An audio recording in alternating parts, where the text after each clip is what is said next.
name is LaLonde. I'm from Dr. Combs' lab.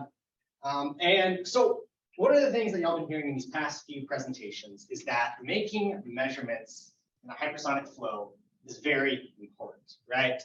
And so the non-intrusive diagnostic that I've been working on, in the lab is known as focusing Schlieren.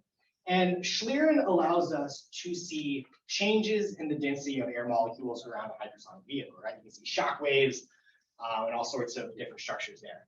Now, the one problem with focusing Schlieren is it's terrible to work with, huge pain to work with. But about 2 years ago, NASA came up with this novel self-aligning focusing Schlieren system that kind of gets rid of all these headaches, right? But they didn't characterize it fully. And in discussions with them, they didn't actually understand the underlying physical principles of why the system was working at all, right? We need to know this if we're making measurements with this, to provide data for computational fluid dynamics modeling, things like that. And so the way, I'm not going to get too much into how it works, right? But basically, we use some light and some optics, black magic, to project a grid pattern onto a retroreflective material that then gets reflected back in on itself, and we can make these measurements. So here are a couple images from that, just for y'all's reference to kind of see what it looks like. These are two air dusters.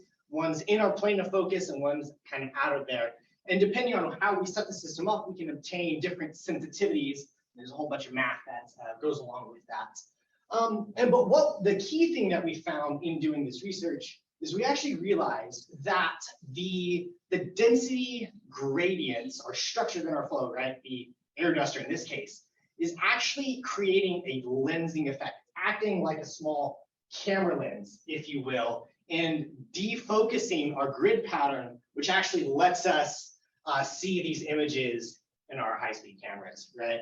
And then the other thing we did is we redefined the way we mathematically characterize, well, okay, what is this depth of focus, right? How far away does that air duster or whatever thing need to be out of my plane of focus before it's completely gone, right? So we actually redefined all of that math because the way people had done it in literature, it was terrible, it didn't work very well. So we redefined that.